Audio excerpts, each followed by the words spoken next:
Global Reboot was created as countries and economies emerged from the pandemic. But rather than rebuilding the same old systems and the same old problems, we called for a reboot. I'm your host, Ravi Agrawal, Foreign Policy's Editor-in-Chief. Here on Global Reboot, I sit with some of the smartest thinkers and doers around, and we push for solutions. This season, we're looking at resetting the US-China relationship, dealing with the rise of AI, preserving our oceans, and much more. Check out Global Reboot in partnership with the Doha Forum, wherever you get your podcasts. You're listening to One Decision, the podcast that looks at how single choices made by individuals can influence the world.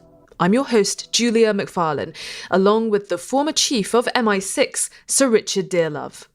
Among the biggest stories last year was the historic breaking of neutrality by Sweden and Finland.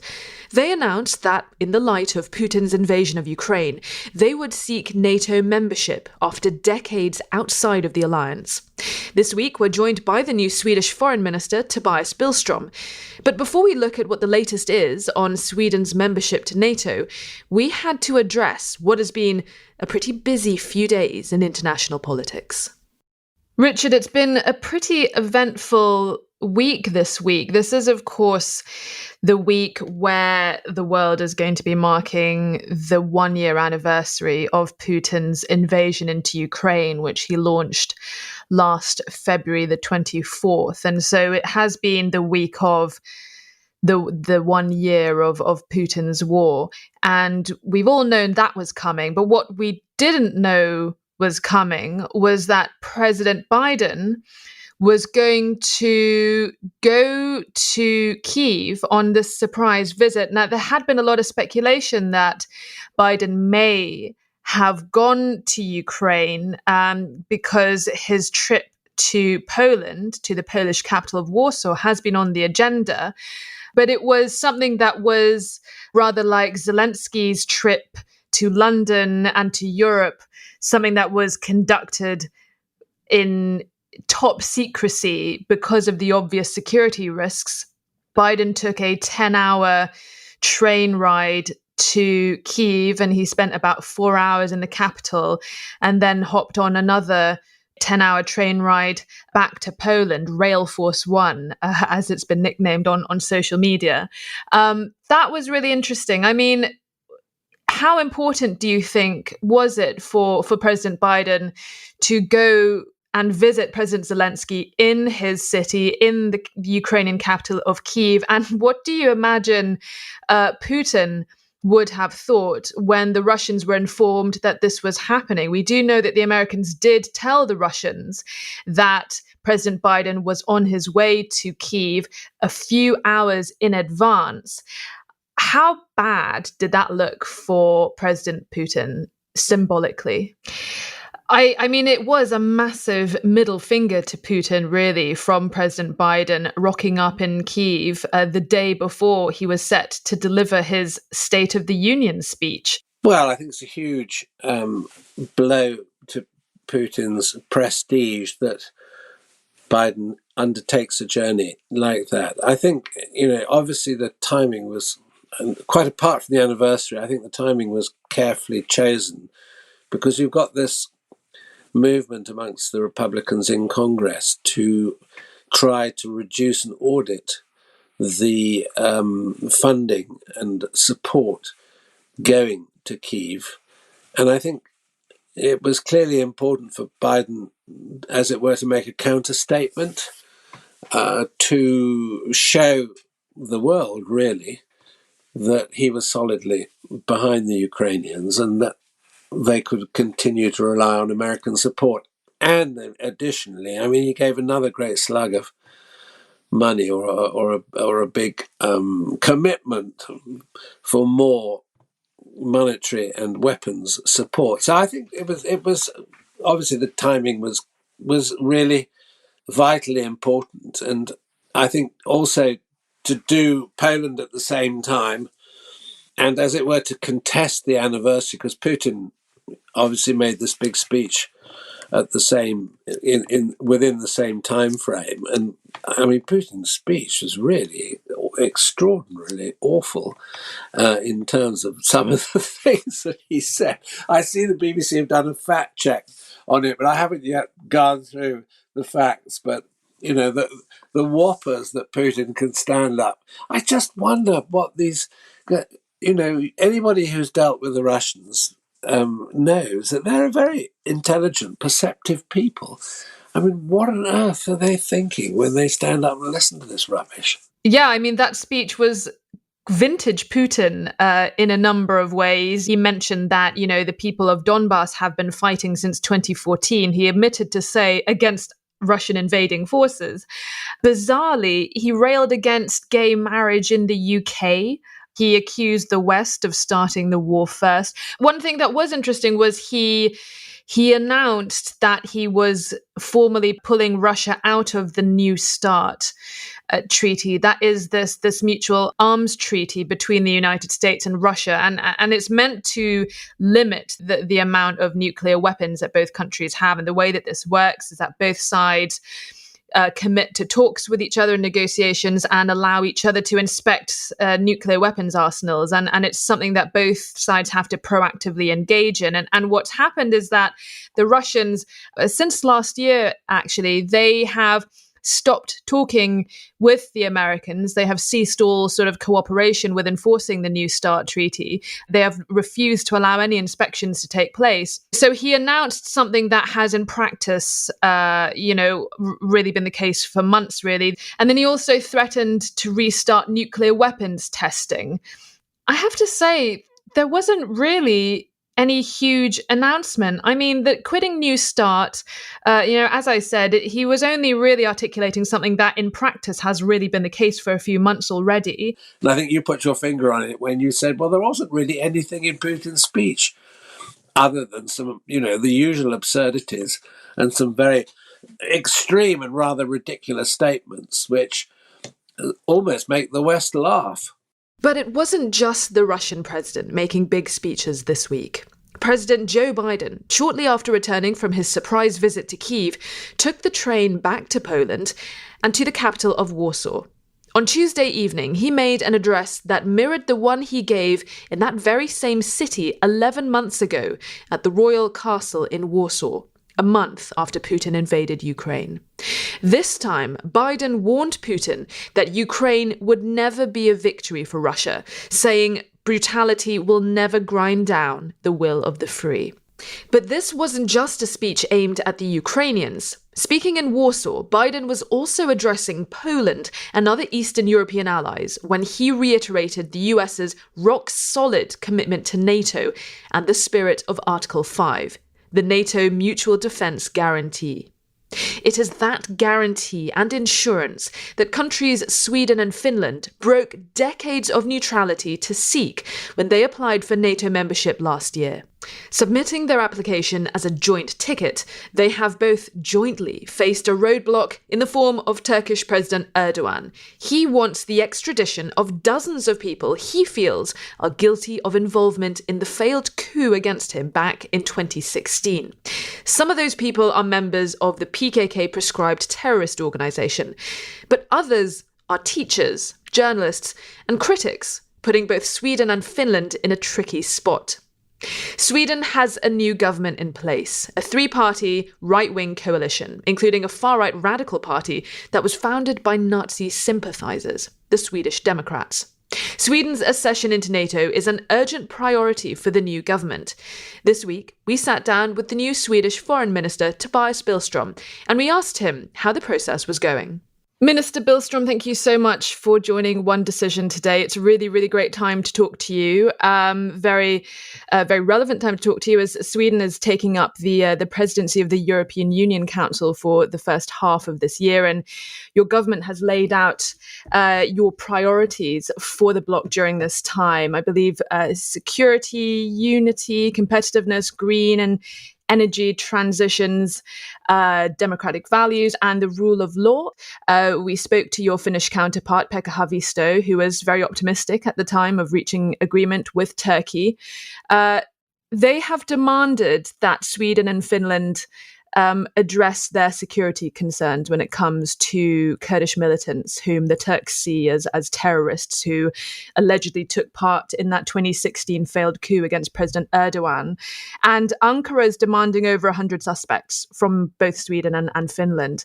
I wanted to ask you, Minister, what's the latest in your negotiations with the Turks? I mean, I know Sweden extradited one Kurdish man who allegedly had ties to the PKK, but then the Swedish courts last year, they blocked the extradition of a journalist that the Turks wanted to get their hands on.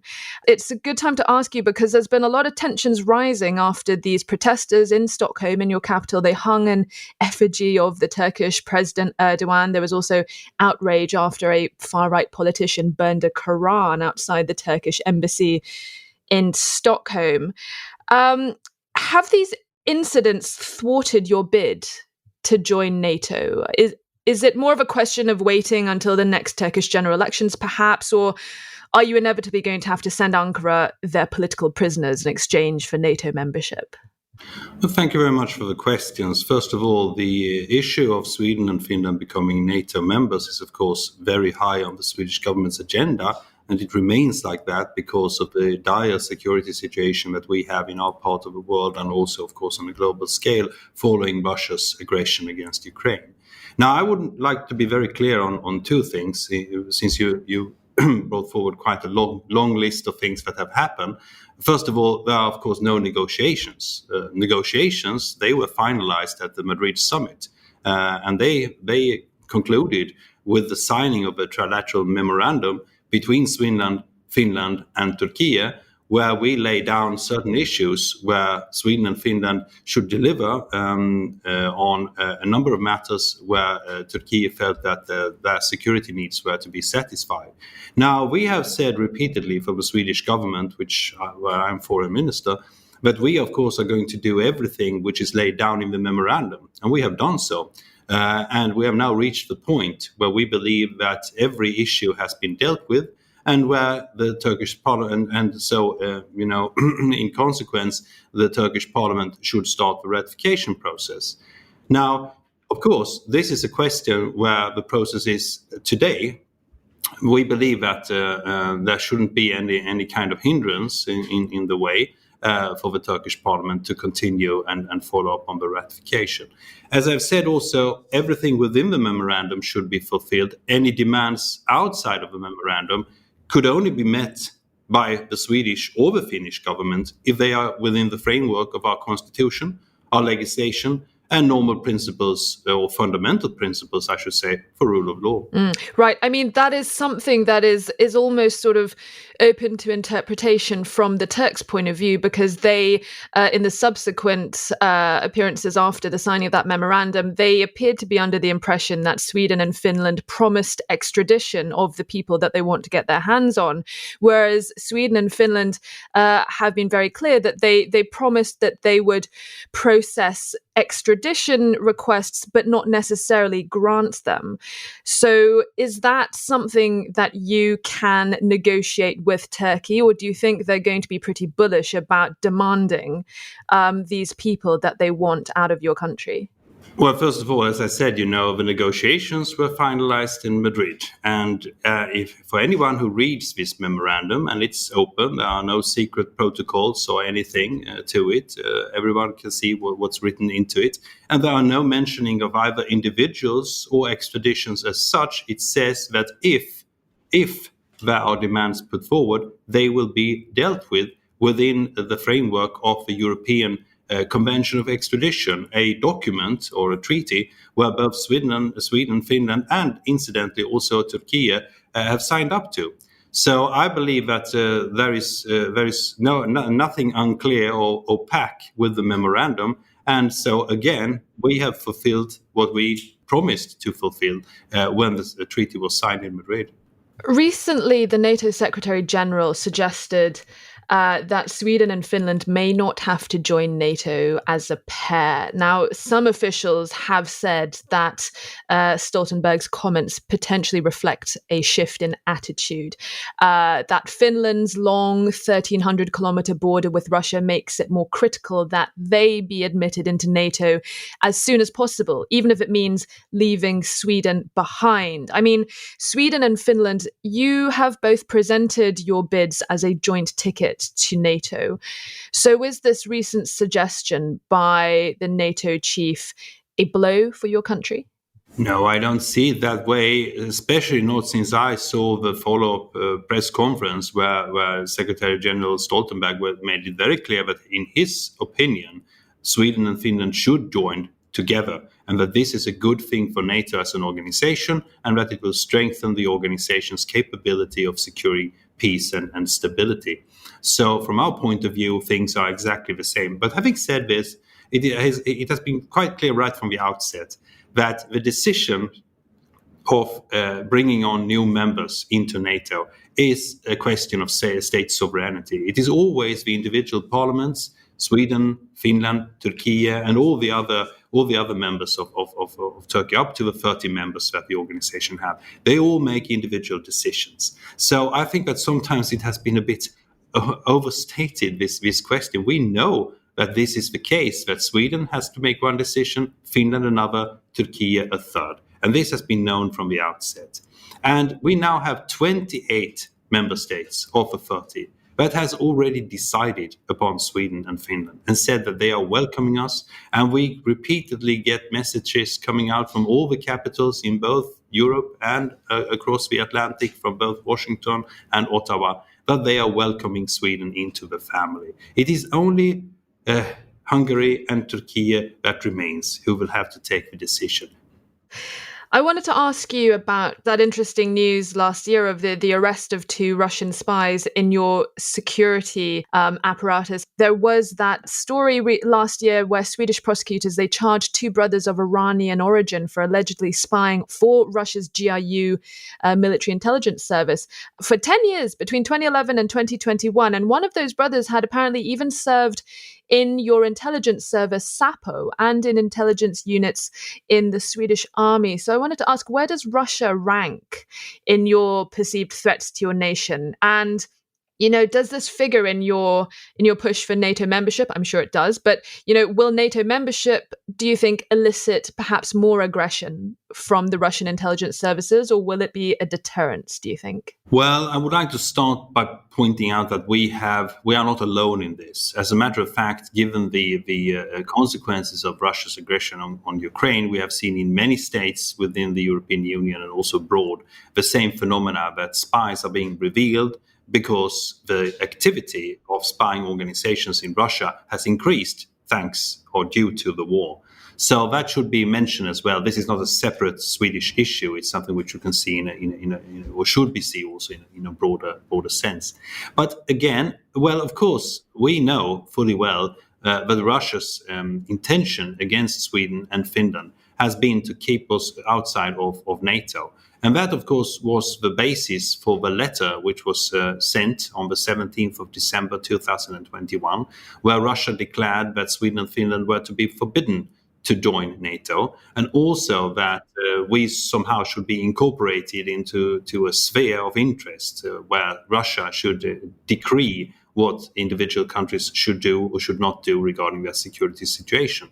This has to be brought into context with the war in Ukraine, and the thing that prompted Sweden and Finland to join NATO was the understanding that Russia is fully capable of using military means to achieve their political means. And this in itself was, the reason why we should understand the need to join NATO. In our case, to change our 200-year-old policy of not being aligned, as we have said, to any kind of military alliance, which was a huge step. But when you see what Russia is doing in Ukraine, one understands exactly why we have to do this. And the same goes, of course, with Finland, who has a direct border with Russia. And we understand from this letter and from everything that has been going on in Ukraine, and with the rising hostility of Russia towards its neighbors, we have to be very vigilant. We have to be come to terms with the fact that Russia has hostile intentions to all of us who are its closest neighbors. Right. One of the things you said in your recent speech was that the consolidation of democratic values, that means resilience and enlargement, was a key priority. And you mentioned that this was best realized by keeping the EU's door open to Ukraine, Moldova, Georgia, and countries in the Western Balkans. Obviously, all countries in Russia's sphere of influence. The Moldovan government recently announced that there had been a coup attempt in their country, and also here in the UK, there have been concerns raised that the Russians may turn their eyes to Moldova as well. What do you understand of the threat to these countries in Russia's sphere of interest, and what can the EU do? You said that the EU should keep its door open to Ukraine, Moldova, and these Western Balkan nations. But what does that mean? Keeping the door open? The door has been open to these countries for years. Will you actively seek to start the process of having these countries join the EU? Well, it's always a question of keeping the door open. That is important. It is important to bring forward the concept of enlargement to the people of these states which you're mentioning, Moldova, Georgia, Armenia, etc. And I think that we should do that. It is our intention as presidency of the European Union to conduct such a policy. And it should be the intention of the European Union as a whole to have that kind of policy with the open door. But having said this has always been a question of a merit-based process, where these countries who want to join the European Union have to fulfill certain criteria. And since you asked, the door has been open for years. Well, it do take years sometimes to fulfill the criteria. And it is right and proper that you should take years. It should take years to do this, because sometimes it means changing legislation, changing the concept of how the state functions, fighting corruption, which I have to say that Ukraine now, even under these hard circumstances that the war has brought on, it has actually been able to deliver.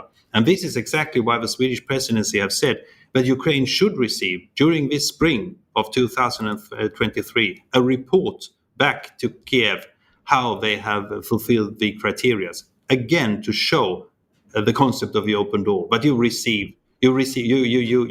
control stations and you receive a mark of how well you are performing. And I could say the same with both Moldova and Armenia and Georgia, an ongoing process. And Ukraine, of course, is a special case, because Ukraine has certainly merited a membership in the European Union in due time. And we should show that this is the way forward for this fighting country and its people. That is our belief, the Swedish government's belief. I have one last question for you, because I know we're running out of time, and I wanted to ask you about climate change, because Stockholm has said that it wants tackling this challenge to be a key priority as you take up your EU presidency. But the WWF and the Green Party, they're quite concerned about some of the policies of your new government. In October last year, they, along with a number of other Swedish conservation groups, they said that the climate policies presented by your new centre-right coalition will likely contribute to, they say, a drastic increase in greenhouse gas emissions during your mandate, equivalent, they say, to around half the country's annual emissions. This is largely, I understand it, due to the lowering of the fuel reduction obligation that the governing parties in the coalition are wanting to implement. The Green Party spokesman, he said, "This is a real paradigm shift in Swedish politics. Environmental policy is going from full throttle to full speed backwards." Does he have a point? Well, every country which is democratic normally has an opposition, a loyal opposition, as you say in the UK, and we are no exception. And I, fully honour the fact that the Green Party, of course, is quite entitled to their opinion. However, it doesn't match with reality, I should say.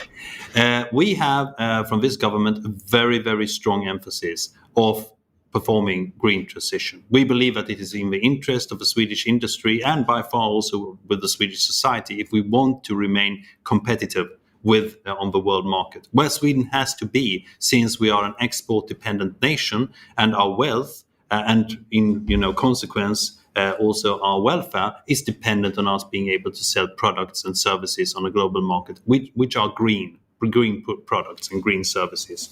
So we put an emphasis on this, and we have green tech, I should say, in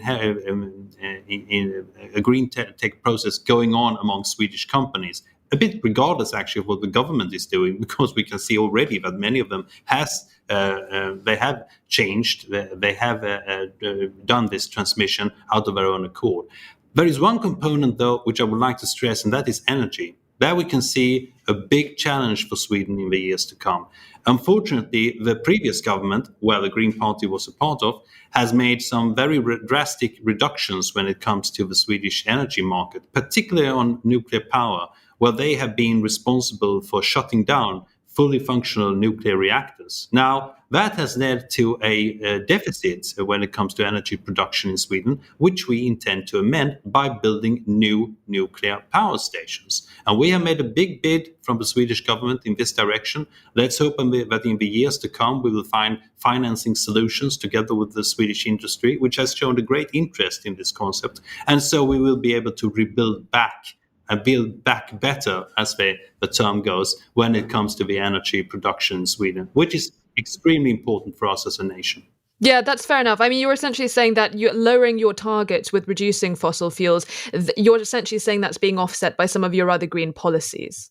At the end of the day, it is the energy that is the key when it comes to transmissions in Sweden. If we are to change also the vehicle fleet as we have in Sweden with personal vehicles, if we are to change that from people driving on gas instead of going on to or driving on petrol instead of driving on electricity, we also have to produce more electricity. And it is a huge deficit when we look at the statistics from where we are now, where we have to be in, let's say, 2030 or even more 2040. So we have to do a lot of homework if we are to be able to reduce this gap, which we are now when it comes to energy production. And the energy has to be cheap, it has to be clean, and it has to be safe. It also have to be delivered on time, which is sometimes a problem with the wind power. I appreciate it. Thank you so much, Minister Billström. Really appreciate your time talking to us today, and I hope you'll join us on the podcast again soon. Thank you very much. My pleasure. Bye-bye. The Swedish Foreign Minister Tobias Billström speaking with me earlier this week.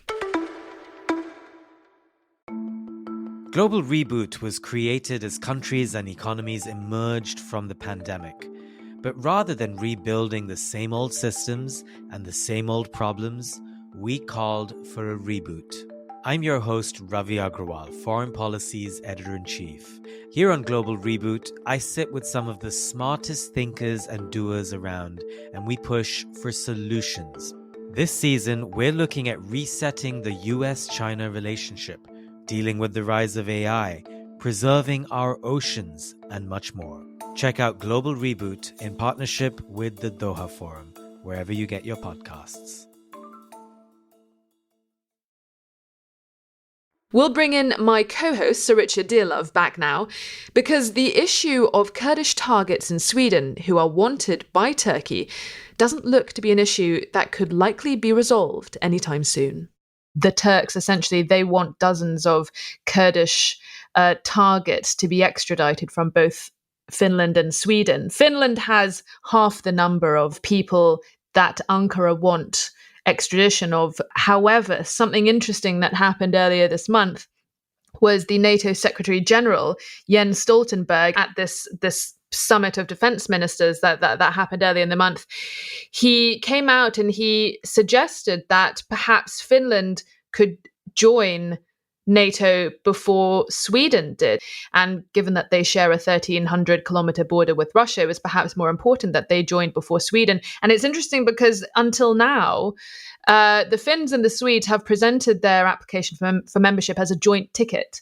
And so it's quite an interesting time to talk to the Swedish foreign minister about this, because one might imagine that that would be a bit of a blow for Sweden if their sort of partners in this application process were to be admitted before them, because there are these sort of sticking points between Sweden and Turkey that are proving a bit tricky to resolve. He tried to downplay the idea that it was a blow to them. He was supportive of Finland joining, but it is a priority of the new Swedish government that their membership to NATO be ratified and completed as soon as possible.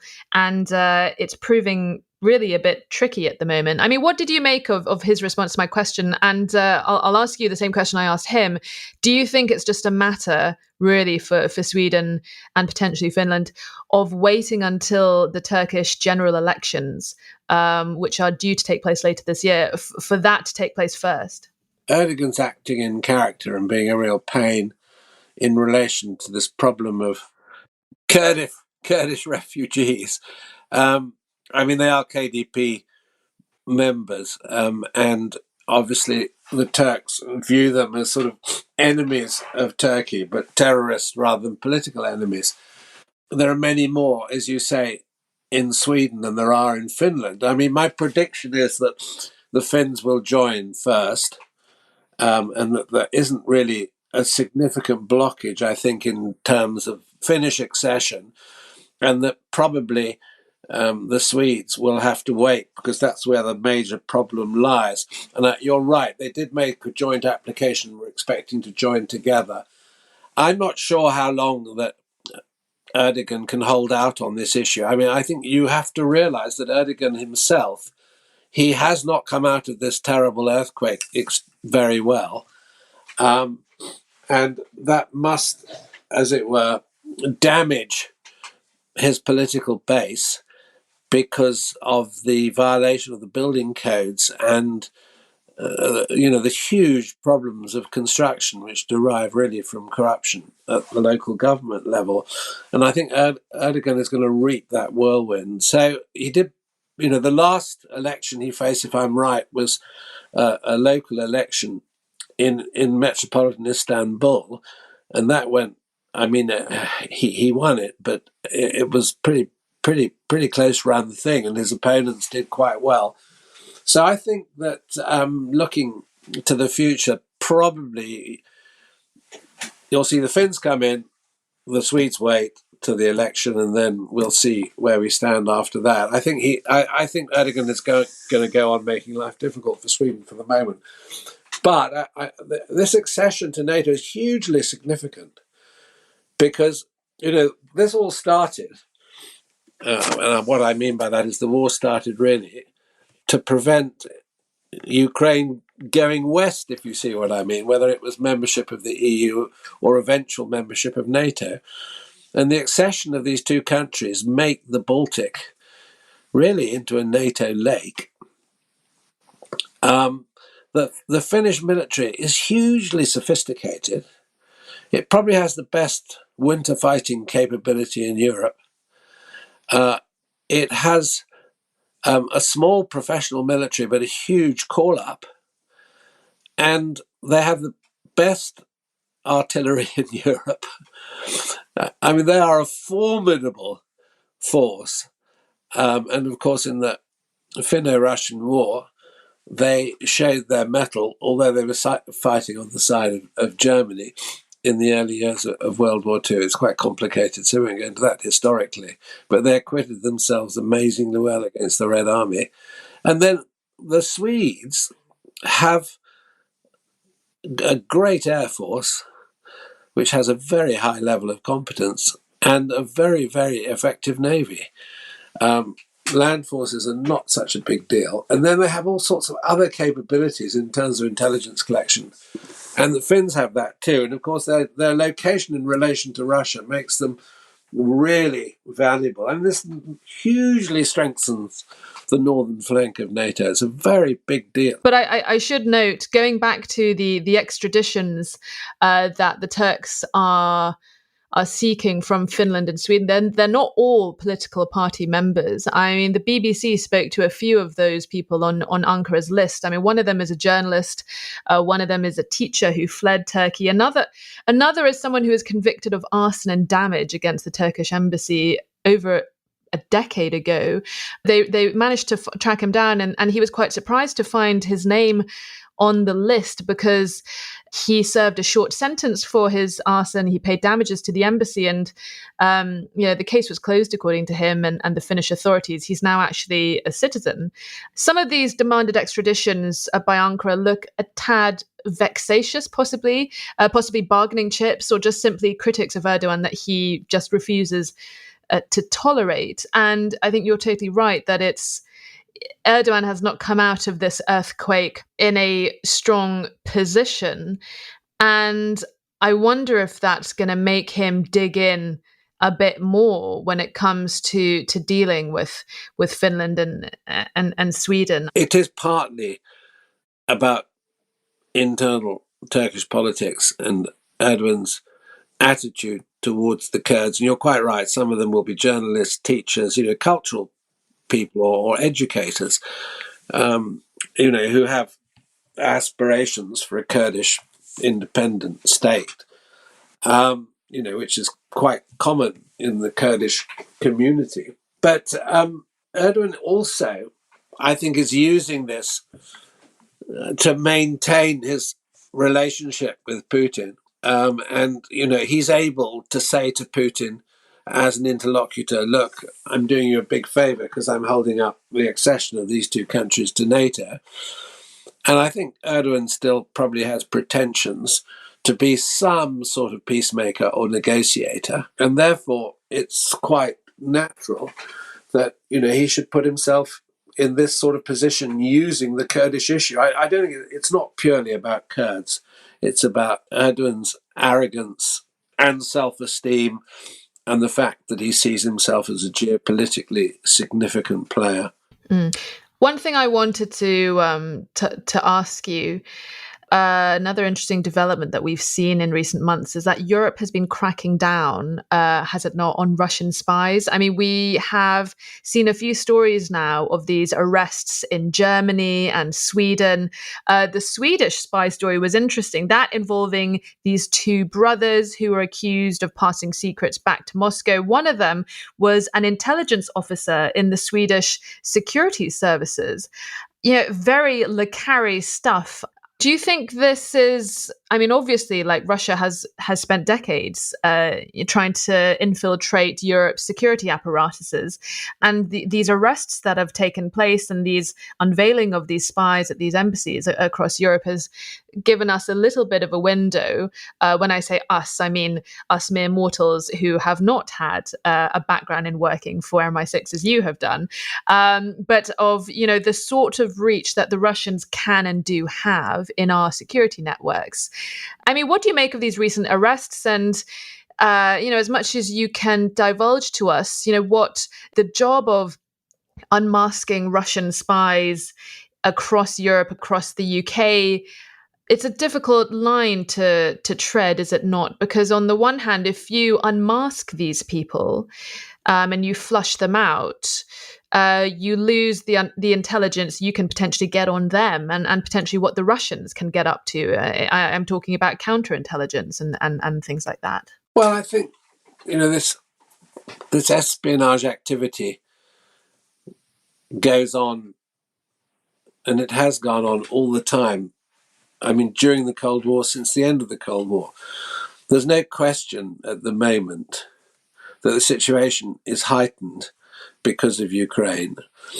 And that you're right, there has been a spate of arrests of pretty well-placed Russian spies within, the one in Germany was clearly quite worrying, a relatively senior BND officer. That's a huge penetration. And then another one, you're right, a pair of brothers in Sweden, and there have been others. There was an arrest in Norway of a GRU illegal. When you get a spate of arrests like that, it probably suggests to someone with a professional background that the West are doing quite well themselves in penetrating Russian intelligence. The easiest way to catch Russian spies is to penetrate the Russian services. And in fact, I think in the conditions of conflict that you have in Ukraine, there will be not necessarily lots, but there will be disillusioned Russians who are themselves prone, to be recruited by the West. And the West will be looking for Russians who have access to important intelligence and trying to recruit them. So, in a way, it's almost inevitable that this aspect of conflict will go on beneath the surface almost continuously, with ups and downs in the graph of activity. And at the moment, the evidence unsurprisingly suggests a significant tick up in the graph, and that there's quite a lot going on. Right. I mean, was it a kind of like, endless fires you're having to put out? As head of MI6, was it something that was a constant issue? Well, I'm not going to say too much about this, but I mean, basically. But say a little. A little. Well, I mean, there's a lot in the public domain, and I mean, bear in mind that SIS is an offensive intelligence service, and the best way to defend yourselves is to be offensive, if you see what I mean, and to penetrate the other side. The security service, or any European security service, is there to catch spies, but it's a lot easier for them to catch spies if they're told, okay, we know there's a penetration, we've got this little bit of information, here's a thread that you can start pulling on, and hey presto, you found the person that you're looking for. But I mean, this activity, the Russians are pretty good. The external service, which is called the SVR, the old first chief director of the KGB, are pretty clever at espionage. They've got deep roots. It goes right back, to the early stages of the Soviet regime, and they put a big amount of effort into this type of activity. And, historically, there's stacks of stuff in the public domain about it now. You only have to read a book like the Mitrokhin Archive. Mitrokhin was the chief archivist of the KGB, and he kept massive records and notes illegally, which he transcribed in the office and smuggled out in his trousers and then buried under his dasher. And for complex reasons, eventually decided he was going to defect to the West, which he did at the end of the Cold War in the early 90s. And when he came out with this trunk of KGB archives, which are unique, and they're all published now, so you can sit down and read it. But I mean, if you're really interested, that's probably the most authoritative work in the public domain, which explains what this was like during the Cold War. And actually, his book goes right back to the early stages of Trotsky and Lenin as well. It's fascinating. And it's authentic. I mean, I think Mitrokhin is deceased now, but it's an extraordinary story. And it was a massive intelligence coup at the time. And I do remember that the Russians were falling over themselves, their individual officers, to buy copies of the book, which was published initially in the UK in English. And we saw them running around town buying like 50 copies in one go. I need to watch that film. I mean, yes, I mean, an incredible story. I just quickly wanted to ask you one last question. We saw in Putin's speech, and we've heard him say this before, this is a fight against the West. This is a conflict against the West. How long can he continue to keep framing it in that way and still confine his military tactics to within Ukrainian lines? I mean, I'm essentially asking, like, how worried do you think Poland, the Baltic states, how worried they should be? Well, I think their membership of NATO actually gives them very significant protection.